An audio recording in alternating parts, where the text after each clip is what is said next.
ಸ್ನೇಹಿತರೆ ನಮಸ್ಕಾರ, ನಾನು ನಿಮ್ಮ ಹಾರಮದನ್. ಎಲ್ಲರೂ ಹೇಗಿದ್ದೀರಾ ಫ್ರೆಂಡ್ಸ್? ತುಂಬಾ ದಿನಗಳ ನಂತರ ನಿಮ್ಮ ಮುಂದೆ ಬರ್ತಾ ಇದ್ದೇನೆ.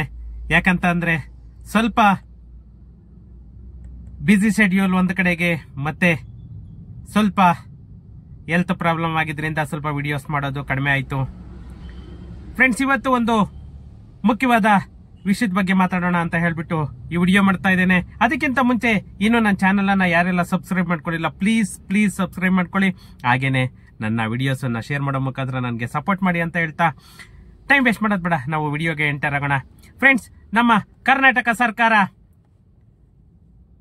ಏನು ಈ ಬೆಂಗಳೂರು ಬಿಸ್ನೆಸ್ ಕಾರಿಡಾರ್ ಯೋಜನೆಯನ್ನ ತಗೊಂಡ್ ಬಂತು ಅಂದ್ರೆ ಪೆರಿಫೆರಲ್ ರಿಂಗ್ ರೋಡ್ ಅನ್ನೋದು ತಗೊಂಡ್ ಬಂದು ಸುಮಾರು ಸಾವಿರಾರು ಕುಟುಂಬಗಳಿಗೆ ಒಂದು ನಿದ್ದೆಗೆಡಿಸಿತ್ತು.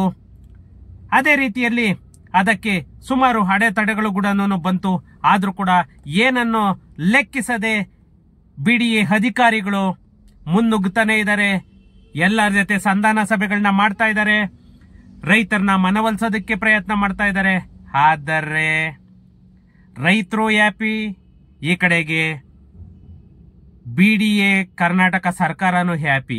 ಆದರೆ ಅಲ್ಲಿ ಸೈಟ್ ತಗೊಂಡಿರೋರ ಕತೆ ಏನು, ಅಲ್ಲಿ ಮನೆ ಕಟ್ಕೊಂಡಿರೋರ ಕತೆ ಏನು, ಅವ್ರಿಗೆ ಪರಿಹಾರ ಯಾರು ಕೊಡೋದು? ರೆವೆನ್ಯೂ ಸೈಟ್ಸ್ ತಗೊಂಡಿದ್ದಾರೆ ಅವರು, ಓಕೆ, ತಪ್ಪು. ರೆವೆನ್ಯೂ ಸೈಟ್ ರಿಜಿಸ್ಟ್ರೇಷನ್ ಮಾಡಿದವರು ಯಾರು? ಕರ್ನಾಟಕ ಸರ್ಕಾರನೇ. ಕರ್ನಾಟಕ ಸರ್ಕಾರ ರಿಜಿಸ್ಟ್ರೇಷನ್ ಮಾಡಬಾರ್ದಾಗಿತ್ತು. ಸರ್ಕಾರದಿಂದ ನೀವು ರಿಜಿಸ್ಟ್ರೇಷನ್ ಮಾಡಿಲ್ಲ ಅಂತಂದ್ರೆ ಅವ್ರು ಎಲ್ಲಿಂದ ತಗೊಳ್ಳೋರು? ಆಗ್ತಾ ಇರ್ಲಿಲ್ಲ ಅಲ್ವಾ? ಆದರೆ ರಿಜಿಸ್ಟ್ರೇಷನ್ ಮಾಡಿದ್ದೀರಾ, ಖಾತಾ ಮಾಡಿಲ್ಲ. ರಿಜಿಸ್ಟ್ರೇಷನ್ ಮಾಡಿದ್ಮೇಲೆ ಇನ್ನೇನು ಖಾತಾ ಮಾಡಿದ್ರೇನು ಬಿಟ್ರೇನು? ಇವಾಗ 2013ರಲ್ಲೇನೆ ಈಗ ಸ್ಟಾಪ್ ಆಯ್ತು ರಿಜಿಸ್ಟ್ರೇಷನ್ ಅಫಿಷಿಯಲಿ. ಅವತ್ತಿಂದ ಎಷ್ಟು ಲಕ್ಷ ಪ್ರಾಪರ್ಟಿಗಳು ರಿಜಿಸ್ಟ್ರೇಷನ್ ಆಗಿದೆ ನಮ್ಮ ಕರ್ನಾಟಕ ಸರ್ಕಾರದಲ್ಲಿ. ಆ ಕರ್ನಾಟಕ ಸರ್ಕಾರಕ್ಕೆ ಏನ್ ಮಾಡ್ತೀರಾ ನೀವು? ಅದಕ್ಕೆ ಯಾರು ಹೊಣೆ? ಇದು ಎಲ್ಲದಕ್ಕೂ ಒಂದು ಪರಿಹಾರನ ಹುಡುಕಲೇಬೇಕು ಕರ್ನಾಟಕ ಸರ್ಕಾರ. ಅದರಿಂದಲೇ ನಾನು ಹೇಳ್ತಾ ಇರೋದು, ಪ್ರತಿಯೊಂದು ಲೇಔಟ್ ಅಲ್ಲೂ ಕೂಡ ಒಂದು ಕಮ್ಯುನಿಟಿ ಮಾಡ್ಕೊಳ್ಳಿ. ಕಮ್ಯುನಿಟಿ ಮಾಡ್ಕೊಂಡು ಎಲ್ಲರೂ ಬಿಡಿಎನಲ್ಲಿ ಒಂದು ಲಾಯರ್ ಅನ್ನು ಇಟ್ಬಿಟ್ಟು ಅಬ್ಜೆಕ್ಷನ್ ಹಾಕಿ ಲ್ಯಾಂಡ್ ಓನರಿಗೆ ಯಾವುದೇ ಇದು ಕಾಂಪೋಸಿಷನ್ ಬರ್ದೆ ಇದ್ ಮಾಡಿ. ಆವಾಗ ಮಾತ್ರನೇ ನಿಮ್ಮ ದುಡ್ಡಿಗೆ ಸೇಫ್. ಇಲ್ಲಿ ಇನ್ನೊಂದು ಅಪ್ಡೇಟ್ ಆಗಿದೆ. ಏನಂತ ಅಂದ್ರೆ ಸುಮಾರು 18 ಗ್ರಾಮಗಳಲ್ಲಿ ಆಲ್ರೆಡಿ ಬಿಡಿಎ ಕಡೆಯಿಂದ ಏನು ಪರಿಹಾರ ದರ ಏನು ಬರುತ್ತೆ ಅದನ್ನ ನಿಗದಿ ಮಾಡಿದ್ದಾರೆ. ಅದು ಎಷ್ಟು, ಯಾವ್ಯಾವ ಗ್ರಾಮಗಳಿಗೆ ಎಷ್ಟೆಷ್ಟು ಅಂತಂದೇಳಿ ಈ ವಿಡಿಯೋದಲ್ಲಿ ನೋಡೋಣ. ನಮ್ಮ ಬೆಂಗಳೂರು ಬಿಡಿಎ ಪೆರಿಫೆರಲ್ ರಸ್ತೆ ಯೋಜನೆಗೆ ಭೂಮಿ ಕಳೆದುಕೊಳ್ಳುವವರಿಗೆ ಪರಿಹಾರದ ಮೊತ್ತವನ್ನ ನಮ್ಮ ಕರ್ನಾಟಕ ಸರ್ಕಾರ ಅಂದ್ರೆ ಬಿಡಿಎ ನಿರ್ಧರಿಸಿದೆ. ನಮ್ಮ ಬಿಬಿಎಂಪಿ ವ್ಯಾಪ್ತಿಯಲ್ಲಿ ಮಾರ್ಗಸೂಚಿ ದರದ 2 ಪಟ್ಟು ಮತ್ತೆ ಗ್ರಾಮೀಣ ಪ್ರದೇಶಗಳಿಗೆ 3 ಪಟ್ಟು ಪರಿಹಾರ ನೀಡಲು ಮುಂದಾಗಿದೆ.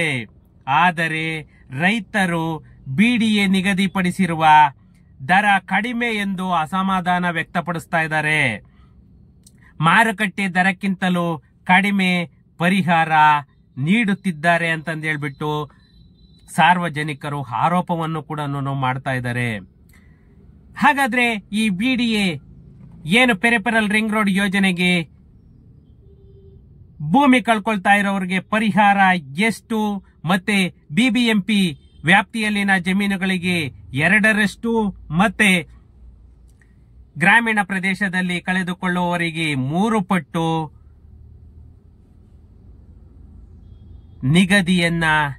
ದರ ನಿಗದಿಯನ್ನ ಮಾಡಿದ್ದಾರೆ. ಯಾಕಂತ ಅಂದ್ರೆ ನಮ್ಮ ಬೆಂಗಳೂರು ಏನು ಈ peripheral ring road Bangalore business corridor ಅಂತಂದೇಳಿ ಏನು ಯೋಜನೆಯನ್ನ ತಗೊಂಡ್ ಬಂದಿದ್ದಾರೆ, ಇದನ್ನ ಬಹುತೇಕವಾಗಿ ನಿರ್ಧಾರ ಮಾಡಲಾಗಿದೆ. ಯಾವುದೇ ಕಾರಣಕ್ಕೂ ಕೂಡ ಎಷ್ಟೋ ಜನ ಯೂಟ್ಯೂಬರ್ ಹೇಳ್ತಾ ಇದ್ದಾರೆ ಅದು 100% ರೋಡ್ ಕ್ಯಾನ್ಸಲ್ ಆಗಲ್ಲ.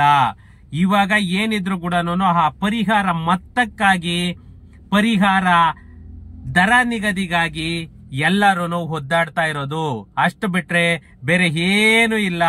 ಯಾವುದೇ ರೈತರು ಕೂಡ ಅವರು ಇಷ್ಟು ಬೇಕು ಅಷ್ಟು ಬೇಕು ಅಂತ ಕೇಳ್ತಾ ಇದ್ದಾರೆ ಆಗ್ಲಿ, ಯಾರು ಕೂಡ ಇವಾಗ ಕ್ಯಾನ್ಸಲ್ ಮಾಡಿ ಅಂತಂದೇಳಿ ಅದೆಲ್ಲ ಮೊದ್ಲಿಗೆಲ್ಲ ಪ್ರಯತ್ನ ಮಾಡಿದ್ರು. ಇವಾಗ ಯಾರು ಕೂಡ ಅದನ್ನ ಕ್ಯಾನ್ಸಲ್ ಮಾಡ್ಲಿಕ್ಕೆ ಇದ್ ಮಾಡ್ತಾ ಇಲ್ಲ. 2024 ಮತ್ತೆ 25 ಮಾರ್ಗಸೂಚಿಯಂತೆ ಬಿಬಿಎಂಪಿ ವ್ಯಾಪ್ತಿಯಲ್ಲಿನ ಜಮೀನುಗಳಿಗೆ 2% ಮತ್ತೆ ಗ್ರಾಮೀಣ ಪ್ರದೇಶಗಳಿಗೆ 3% ಪರಿಹಾರ ನೀಡಲು ಮುಂದಾಗಿದೆ. ಆದರೆ ರೈತರು, ಭೂಮಾಲೀಕರು ಬಿಡಿಎ ನಿಗದಿಪಡಿಸಿರುವಂತಹ ದರ ತುಂಬಾ ಕಡಿಮೆ ಅಂತ ಹೇಳ್ಬಿಟ್ಟು ಬೇಸರವನ್ನ ವ್ಯಕ್ತಪಡಿಸ್ತಾ ಇದ್ದಾರೆ.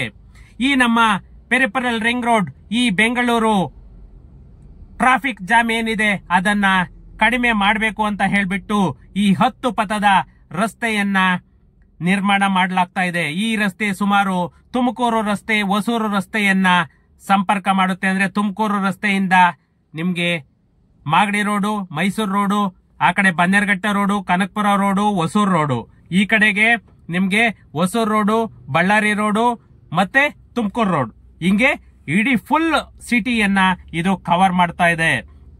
ಇದು ಪ್ರವೇಶ ನಿಯಂತ್ರಿತ ಎಕ್ಸ್ಪ್ರೆಸ್ ವೇ, ಅಂದ್ರೆ ಎಲ್ಲೂ ಕೂಡ ಇದು ಅಡೆತಡೆ ಇಲ್ಲದೆ ಸ್ಪೀಡ್ ಮೇಂಟೈನ್ ಮಾಡುವಂತಹ ಎಕ್ಸ್ಪ್ರೆಸ್ ವೇ ರೋಡು. ಹೆಸರುಘಟ್ಟ ರಸ್ತೆ, ದೊಡ್ಡಬಳ್ಳಾಪುರ ರಸ್ತೆ, ಬಳ್ಳಾರಿ ರಸ್ತೆ, ಎಣ್ಣೂರು ರಸ್ತೆ, ಹಳೆ ಮದ್ರಾಸ್ ರಸ್ತೆ, ಹೊಸಕೋಟೆ ರಸ್ತೆ ಮತ್ತೆ ಸರ್ಜಾಪುರ ರಸ್ತೆ, ಇಷ್ಟು ಗ್ರಾಮಗಳ ಮೂಲಕ ಹಾದು ಹೋಗುವಂತಹ ಪೆರಿಫೆರಲ್ ರಿಂಗ್ ರೋಡ್ 1 ಸದ್ಯ 18 ಗ್ರಾಮಗಳಿಗೆ ಭೂಸ್ವಾಧೀನ ದರವನ್ನ ಬಿಡಿಎ ಅಧಿಕಾರಿಗಳು ನಿಗದಿಯನ್ನ ಪಡಿಸಿದ್ದಾರೆ. ಅಂದ್ರೆ ಸುಮಾರು ಈ ಪೆರಿಫೆರಲ್ ರಿಂಗ್ ರೋಡಿಗೆ 2006-7 1860 ಎಕರೆ ಭೂಮಿಯನ್ನ ಗುರುತಿಸಲಾಗಿತ್ತು. ಅವಾಗೇನೆ 2006-7 1860 ಎಕರೆ ನಿಗದಿಯಾಗಿತ್ತು. ಆಗ ಪರಿಹಾರ ನಿಗದಿಪಡಿಸಲು ಬಿಡಿಎ ಹಿಂದೇಟನ್ನು ಕೂಡ ಹಾಕಿತ್ತು ಅಂತ ಮೂಲಗಳು ತಿಳಿಸ್ತಾ ಇದೆ. ಈಗ ಪರಿಹಾರದ ರಚನೆಗೆ ಮುಂದಾಗಿರುವಂತದ್ದು. ಯಾಕಂದ್ರೆ 2006ಕ್ಕೂ 2025ಕ್ಕೂ ಲಾಟ್ ಆಫ್ ಡಿಫರೆನ್ಸ್ ಬರುತ್ತೆ. ಆದರೆ ರೈತರು ಬಿಡಿಎ ನೀಡುತ್ತಿರುವಂತಹ ಪರಿಹಾರ ದರದ ಬಗ್ಗೆ ತುಂಬಾ ಅಸಮಾಧಾನವನ್ನ ವ್ಯಕ್ತಪಡಿಸ್ತಾ ಇದ್ದಾರೆ. ಇದು ಮಾರುಕಟ್ಟೆ ದರಕ್ಕಿಂತಲೂ ತುಂಬಾನೇ ಕಡಿಮೆ ಇದೆ ಅಂತಂದೇಳಿ ಹೇಳ್ತಾ ಈ ನಮ್ಮ ರೈತರು ಒಂದು ಬೇಜಾರನ್ನ ಮಾಡ್ಕೊಳ್ತಾ ಇರೋದು. ಯಾಕಂತಂದ್ರೆ ಈ ಕರ್ನಾಟಕ ಸರ್ಕಾರ ಏನು 1894 ಕಾಯ್ದೆಯಂತೆ ಪರಿಹಾರ ನೀಡಲು ಅವಕಾಶವಿಲ್ಲ. ಏನಿದ್ರು ಕೂಡ ಬಿಡಿಎ 2013 ಏನು ಕಾಯ್ದೆ ಆಗಿದೆ, ಎರಡನ್ನ ಸಮತೋಲನ ಮಾಡಿ ಪರಿಹಾರವನ್ನ ನಿಗದಿಪಡಿಸ್ತಾ ಇದೆ. ಆದರೆ ರೈತರು ಮಾರುಕಟ್ಟೆ ಮೌಲ್ಯ ಆಧರಿಸಿ ಪರಿಹಾರ ನಿಗದಿಪಡಿಸಲು ಪಟ್ಟನ್ನ ಹಿಡಿದಿದ್ದಾರೆ ಅಂತಂದೇಳಿ ಎಲ್ಲಾ ರೀತಿಯ ಮೂಲಗಳು ಕೂಡ ತಿಳಿಸ್ತಾ ಇರೋದು. ಸದ್ಯ ನಮ್ಮ ಬಿಡಿಎ ನಿಗದಿಪಡಿಸಿರುವಂತಹ ಪರಿಹಾರ ದರದ ಮೊತ್ತ ಮಾರುಕಟ್ಟೆ ದರದ 25%ಕ್ಕಿಂತಲೂ ಕಡಿಮೆ ಇದೆ ಅಂತಂದೇಳಿ ರೈತರು ಹೇಳ್ತಾ ಇದ್ದಾರೆ. ಅಂದ್ರೆ ಅಂದಾಜು ಪರಿಹಾರ ಎಷ್ಟಿರ್ಬೋದು ಅಂತಂದ್ರೆ, ಹೊಸ ಪ್ರಸ್ತಾವನೆಯ ಪ್ರಕಾರ ವರ್ತೂರಿನಲ್ಲಿ 1 ಎಕರೆಗೆ 6.25 ಕೋಟಿ ಪರಿಹಾರ ನಿಗದಿಪಡಿಸಿದ್ದಾರೆ. 6.25 ಕೋಟಿ. ಇದು ಮಾರ್ಗಸೂಚಿ ದರದ 3ರಷ್ಟಿದೆ. ಹಾಗೆಯೇ ಅಗದೂರಿನಲ್ಲಿ 1 ಎಕರೆಗೆ 12 ಕೋಟಿ ಪರಿಹಾರವನ್ನ ನಿಗದಿಪಡಿಸಿದ್ದಾರೆ. ಇದು ಬಿಬಿಎಂಪಿ ವ್ಯಾಪ್ತಿಯಲ್ಲಿ ಬರುವಂತಹ ಮಾರ್ಗಸೂಚಿ. ಅಂದ್ರೆ ಮಾರುಕಟ್ಟೆ ದರಗಳು ಸುಮಾರು 1,000 ಪಟ್ಟು ಏರಿಕೆಯಾಗಿದೆ ಅಂತ ಹೇಳ್ತಾ ಇದ್ದಾರೆ. ಅಂದ್ರೆ 2006ಕ್ಕೂ 2025ಕ್ಕೆ. ಆದ್ರಿಂದ ರೈತರಿಗೆ ಕಡಿಮೆ ಹಣ ನೀಡುವ ಸಲುವಾಗಿ ಬಿಡಿಎ ಉದ್ದೇಶಪೂರ್ವಕವಾಗಿ ಯೋಜನೆಯ ಮಾರ್ಗಸೂಚಿ ದರವನ್ನ ಕಡಿಮೆ ಮಾಡಿದೆ ಅಂತಂದೇಳ್ಬಿಟ್ಟು ನಮ್ಮ ರೈತರು ಆರೋಪಿಸ್ತಾ ಇರೋದು. 2007ರಿಂದ 2025ರವರೆಗೆ ಮಾರ್ಗಸೂಚಿ ದರ ಕೇವಲ 25ರಷ್ಟು ಏರಿಕೆಯಾಗಿದೆ. 25% ಏರಿಕೆಯಾಗಿದೆ. ಇದು 100% ರಾಂಗ್. ಆದರೆ ರಿಯಲ್ ಎಸ್ಟೇಟ್ ದರ 1000 ಪಟ್ಟು ಹೆಚ್ಚಾಗಿದೆ ಅಂತ ಹೇಳ್ಬಿಟ್ಟು ಹೇಳ್ತಾ ಇರೋದು. ಅಂದ್ರೆ ಇವ್ರ ಪ್ರಕಾರ, ಬಿಡಿಎ ಪ್ರಕಾರ 25% ಹೆಚ್ಚಾಗಿದೆ ಅಂತ ಹೇಳ್ಬಿಟ್ಟು. ಅಂದ್ರೆ ಎಷ್ಟು ವರ್ಷಕ್ಕೆ? 20 ವರ್ಷಕ್ಕೆ. ಆದರೆ ಮಾರುಕಟ್ಟೆ ದರ 1000 ಪಟ್ಟು ಏರಿಕೆಯಾಗಿದೆ ಅಂತ ಹೇಳ್ಬಿಟ್ಟು ರಿಯಲ್ ಎಸ್ಟೇಟ್ ಎಕ್ಸ್ಪರ್ಟ್ಸ್ ಹೇಳ್ತಾ ಇರೋದು. ರೈತರಿಗೆ ಕಡಿಮೆ ಹಣ ನೀಡುವ ಸಲುವಾಗಿ ಬಿಡಿಎ ಉದ್ದೇಶಪೂರ್ವಕವಾಗಿ ಈ ಯೋಜನೆಯನ್ನ ಮಾಡ್ತಾ ಇದ್ದಾರೆ. ಈ ಇಷ್ಟೆಲ್ಲ ಕಸರತ್ತು ಮಾಡ್ತಾ ಇದ್ರೆ ರೈತರ ವಾದ ಏನಂತಂದ್ರೆ, ಕರ್ನಾಟಕ ಕೈಗಾರಿಕಾ ಪ್ರದೇಶ ಅಭಿವೃದ್ಧಿ ಮಂಡಳಿ ಏನು ನಮ್ಮ ಬೆಂಗಳೂರು ಉಪನಗರ ರೈಲು ಯೋಜನೆಯ ಕಾರಿಡಾರ್ 4ಕ್ಕಾಗಿ ಕೊಡತಿಯಲ್ಲಿ ಪ್ರತಿ ಚದುರ ಅಡಿಗೆ 10,100 ರೂಪಾಯಿಯನ್ನ ನಿಗದಿಪಡಿಸಿದೆ. ಕರ್ನಾಟಕ ರಸ್ತೆ ಅಭಿವೃದ್ಧಿ ನಿಗಮ ನಿಯಮಿತ ವರ್ತೂರು ರಸ್ತೆಯನ್ನ ವಿಸ್ತರಿಸಲು ಮೇಲ್ಸೇತುವೆ ನಿರ್ಮಿಸಲು ಪ್ರತಿ ಚದುರ ಅಡಿಗೆ 9,888 ರೂಪಾಯಿಯನ್ನ ನಿಗದಿಪಡಿಸಿದೆ. ಬಿಡಿಎ ಅದೇ ಪ್ರದೇಶದಲ್ಲಿ 3,000 ರೂಪಾಯಿಯನ್ನ ನಿಗದಿಪಡಿಸಿದೆ. ಅಂದ್ರೆ ಅಲ್ಲಿ ಟ್ಯಾಲಿ ಮಾಡ್ಕೊಳ್ಳಿ. ಯಾಕಂತಂದ್ರೆ ಇದು ರೈತರ ವಾದ, ವಿತ್ ಪ್ರೂಫ್ ಹೇಳ್ತಾ ಇರೋದು. ರೈತರು 80% ರೈತರು ಭೂಮಿಯನ್ನ ನೀಡಲು ಸಿದ್ಧರಿದ್ದಾರೆ. ಆದರೆ ಬಿಡಿಎ ಪರಿಹಾರ ದರವನ್ನ ಹೆಚ್ಚಿಸಬೇಕು ಅಂತ ಹೇಳ್ಬಿಟ್ಟು ಭೂಮಾಲೀಕ ಜಗದೀಶ್ ರೆಡ್ಡಿ ಅವರು ಕೂಡ ಸಲಹೆಯನ್ನ ನೀಡ್ತಾ ಇದ್ದಾರೆ. ಯಾಕಂತಂದ್ರೆ ಎಲ್ಲರೂ ಕೊಡೋದಕ್ಕೆ ರೆಡಿ ಆಗ್ತಾ ಇದ್ದಾರೆ ಪ್ರಾಪರ್ಟಿ. ಆದರೆ ಅದಕ್ಕೆ ತಕ್ಕಂತೆ ಪರಿಹಾರವನ್ನ ಕರ್ನಾಟಕ ಸರ್ಕಾರ ಅಂದ್ರೆ ಬಿಡಿಎ ಕೊಡಬೇಕು ಅಂತ ಹೇಳ್ಬಿಟ್ಟು ರೈತರು ವಾದವನ್ನ ಮಾಡ್ತಿರೋದು. ಅದರಲ್ಲಿ ಯಾರೂ ನಾವು ಜಾಗ ಕೊಡೋದೇ ಇಲ್ಲ ಅಂತಂದೇಳಿ ಇದ್ ಮಾಡ್ತಿಲ್ಲ. ಇಲ್ಲಿ ಎಲ್ಲಾನು ಅವ್ರು ಕೊಡ್ತೀವಿ ಅಂತ ಖುಷಿಯಾಗಿ ಒಪ್ಕೊಂಡ್ರು ಕೂಡ ಮೇಜರ್ ಟ್ವಿಸ್ಟ್ ಇರೋದು ಅಲ್ಲಿ ತಗೊಂಡಿರುವಂತಹ ಸೈಟ್ ಓನರ್ಸ್, ಮನೆ ಓನರ್ಸ್ಗೆ ಪರಿಹಾರ ಏನು ಅನ್ನೋದು ಫಸ್ಟ್ ಡಿಸೈಡ್ ಮಾಡ್ಕೋಬೇಕು. ಅವಾಗ ಮಾತ್ರನೇನೆ ಎಲ್ಲಾರು ಖುಷಿಯಾಗಿರೋದು, ಎಲ್ಲಾರು ಹ್ಯಾಪಿಯಾಗಿರೋದು. ಇವತ್ತು ಯಾರು RTC ಓನರ್ ಇದ್ರು, ಎಷ್ಟೋ ಜನ ಬಿಲ್ಡರ್ಗಳು ಲೇಔಟ್ ಮಾಡ್ಬಿಟ್ಟಿದ್ದಾರೆ. ಲೇಔಟ್ ಮಾಡಿ ಅವ್ರು ದುಡ್ಡು ಎಣಿಸ್ಕೊಂಡು ಹೋಗ್ಬಿಟ್ಟಿದ್ದಾರೆ. ಖಾತೆ ಪಾಣಿ ಬಂದ್ಬಿಟ್ಟು ಲ್ಯಾಂಡ್ ಓನರ್ ಹೆಸರಲ್ಲಿದೆ. ಅವಾಗ ಏನ್ ಮಾಡ್ತೀರಾ? ಅದಕ್ಕೆಲ್ಲಾನು ಇವಾಗ ಸೈಟ್ ಓನರ್ಸ್ ಪರಿಹಾರ ಕೊಡೋದು ಯಾರು? ಅಲ್ಲಿ ಮನೆ ಕಟ್ಕೊಂಡಿರೋಂತ ಪರಿಹಾರ ಏನು? ಇದ್ರ ಬಗ್ಗೆ ಕರ್ನಾಟಕ ಸರ್ಕಾರ ಏನಾದ್ರೂ ಒಂದು ಆದೇಶವನ್ನ ಹೊರಡಿಸಬೇಕು. ಯಾಕಂತಂದ್ರೆ ರೆವೆನ್ಯೂ ಸೈಟ್ ರಿಜಿಸ್ಟ್ರೇಷನ್ ಮಾಡ್ಕೊಟ್ಟಿರೋದು ನಿಮ್ಮ ದೊಡ್ಡ ತಪ್ಪು ಕರ್ನಾಟಕ ಸರ್ಕಾರದ್ದು. ಅದಕ್ಕೆ ಕರ್ನಾಟಕ ಸರ್ಕಾರನೇ ಹೊಣೆ ಬರಬೇಕು. ಇದನ್ನ ಜನ ಎಷ್ಟು ಇದಾಗುತ್ತೋ ಅಷ್ಟು ಜನಕ್ಕೆ ಈ ವಿಡಿಯೋನ ಶೇರ್ ಮಾಡಿ. ಯಾಕಂತಂದ್ರೆ ಇದಕ್ಕೊಂದು ಮಾರ್ಗಸೂಚಿ ಬರಬೇಕು. ರೆವೆನ್ಯೂ ಸೈಟ್ ಇವು ರಿಜಿಸ್ಟರ್ ಮಾಡಿಲ್ಲ ಅಂತಂದ್ರೆ ಹೆಂಗ್ ರಿಜಿಸ್ಟರ್ ಆಗೋದು? 2013 ನಾವು ಅಫಿಷಿಯಲಿ ಸ್ಟಾಪ್ ಮಾಡಿದೀವಿ ಅಂತ ಹೇಳ್ತಾರೆ. ಸಬ್ ರಿಜಿಸ್ಟರ್ಡ್ ಯಾರು? ಆ ಸಬ್ ರಿಜಿಸ್ಟರ್ ಮಾಡದಿದ್ದೆ ಇವ್ರ ಹೆಸರು ರಿಜಿಸ್ಟ್ರೇಷನ್ಗಳಾದ್ವಾ ಸೈಟ್ಗಳು?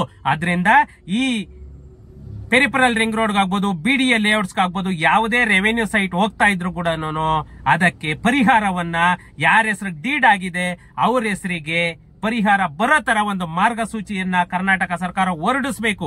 ಅವಾಗ ಮಾತ್ರನೇ ಜನಗಳು ನಿಮ್ಮ ಮೇಲೆ ಇರುವಂತಹ ಒಪಿನಿಯನ್ ಕೂಡ ಒಳ್ಳೆ ಒಪಿನಿಯನ್ ಬರೋದು ಕೂಡ. ಇಲ್ಲ ಅಂತಂದ್ರೆ ಕರ್ನಾಟಕ ಸರ್ಕಾರಕ್ಕೆ ಚೀಮಾರಿ ಹಾಕೋದಂತೂ ಖಂಡಿತ. ಫ್ರೆಂಡ್ಸ್, ಈ ವಿಡಿಯೋ ಎಷ್ಟು ಜನ ಶೇರ್ ಮಾಡ್ತಿರೋ ನೋಡಿ. ಯಾಕಂತಂದ್ರೆ ಇಂಥ ವಿಷಯ ಕರ್ನಾಟಕ ಸರ್ಕಾರಕ್ಕೆ ಗೊತ್ತಾಗಬೇಕು, ಕರ್ನಾಟಕ ಸರ್ಕಾರಕ್ಕೆ ಮುಟ್ಟಬೇಕು. ಅವಾಗೇನೆ ಮಿಡ್ಲ್ ಕ್ಲಾಸ್ ಅವರಿಗೆ ಒಂದು ನ್ಯಾಯ ಅನ್ನೋದು ಸಿಗೋದು. ಇವತ್ತು ರೈತರು, ಬಿಲ್ಡರು ಅವತ್ತು ದುಡ್ಡು ತಗೊಂಡ್ರು ಆರಾಮಾಗಿ ಎಲ್ಲೋ ಮಲ್ಕೊಂಡು ಎಂಜಾಯ್ ಮಾಡ್ಕೊಂಡಿರ್ತಾರೆ. ಬಟ್ ಅಲ್ಲಿ ತಗೊಂಡಿರೋ ಅರ್ಧರ್ಧ ಸೈಟು, ಕಾಲ್ ಸೈಟು, ಮುಕ್ಕಾಲ್ ಸೈಟು, ಅವ್ರ ಕತೆ ಏನಾಗ್ಬೇಕು?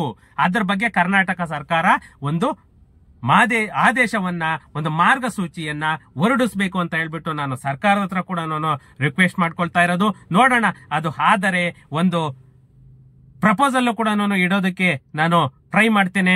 ಸಾಧ್ಯವಾದಷ್ಟು ಎಷ್ಟು ಜನ ಶೇರ್ ಮಾಡ್ತಿರೋ ನೋಡಿ, ಕರ್ನಾಟಕ ಸರ್ಕಾರಕ್ಕೆ ತಲುಪೋ ತರ ಈ ವಿಡಿಯೋನ ಶೇರ್ ಮಾಡಿ ಅಂತ ಹೇಳ್ತಾ ಸಿಗೋಣ ನೆಕ್ಸ್ಟ್ ವಿಡಿಯೋದಲ್ಲಿ. Thank you.